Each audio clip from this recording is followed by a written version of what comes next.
তো এই ভিডিওতে আমরা দেখব কিভাবে আমরা একজন স্টুডেন্টের তথ্য অ্যাড করতে পারি। সো স্টুডেন্টের তথ্য অ্যাড করার জন্য আমরা যে ডিপার্টমেন্টে স্টুডেন্টকে অ্যাড করতে চাচ্ছি সেই ডিপার্টমেন্টে যাব।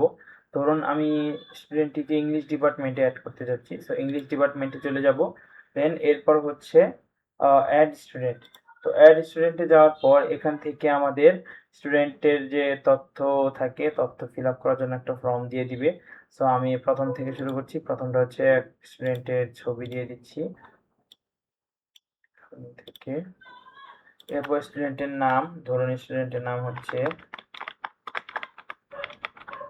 আরান আয়াত।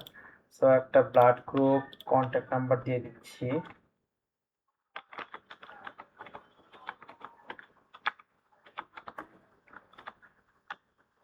জেন্ডার সিলেক্ট করে নিব। এখানে স্টুডেন্টের গার্ডিয়ানের যে তথ্য সেগুলো দিয়ে দিব আমরা।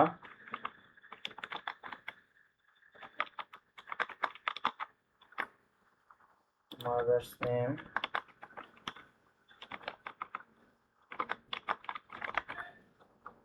দেন একটা কন্ট্যাক্ট নাম্বার দিয়ে দিচ্ছি। স্টুডেন্টের অ্যাড্রেস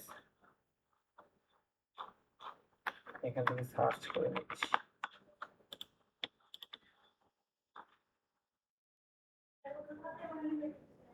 টাঙ্গাইল সদর। লোকেশন আমরা লোকেশন এখানে হচ্ছে গুগল ম্যাপ থেকেও আমরা কপি পেস্ট করে কোঅর্ডিনেট দিয়ে দিতে পারি, অথবা আমরা ডিটেলসে লিখে নিতে পারি যে তার স্পেসিফিক বা স্ট্রিটের যে লোকেশনগুলো, যেমন হতে পারে এটা হচ্ছে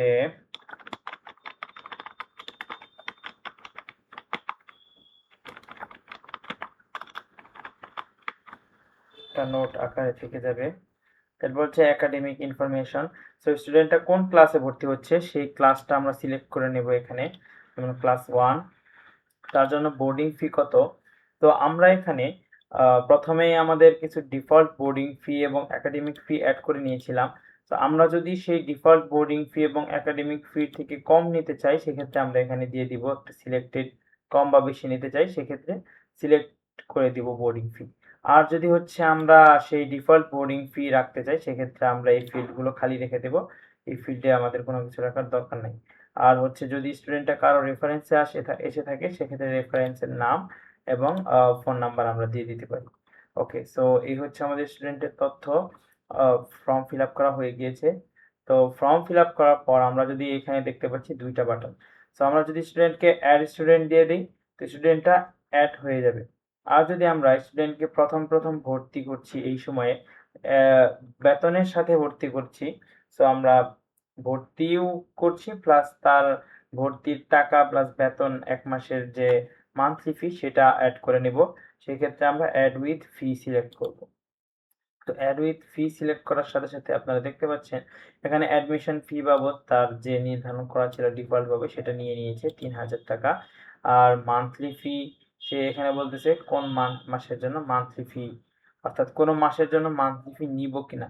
আমরা যদি এইটা সিলেক্ট করি তাহলে সে ১ মাসের ভর্তি ফি সহকারে মান্থলি ফি দিয়ে ভর্তি হবে। যেমন আমি সিলেক্ট করে নিচ্ছি জানুয়ারি। সো জানুয়ারির জন্য একাডেমিক ফি হচ্ছে ১,০০০ টাকা। সো আমরা একাডেমিক ফি সিলেক্ট করে নিয়েছি এবং স্টুডেন্টটাকে আমরা এখন অ্যাড করে দিব। সো আমরা যখন স্টুডেন্টকে অ্যাড করে দেব, আমাদের স্টুডেন্টটা সরি, এখানে হচ্ছে the student image field must be an image. Okay, sorry previous চলে যাচ্ছি। আমরা আপাতত ইমেজ ব্যতীত আমরা হচ্ছে জাস্ট এমনি একটা ওয়েবক্যাম দিয়ে ইমেজ ক্যাপচার করে নেই। দেন অ্যাড স্টুডেন্ট। ওকে, স্টুডেন্টটা অ্যাড হয়ে গিয়েছে। সো এইভাবে আমরা একটা স্টুডেন্টকে অ্যাড করে নিতে পারি।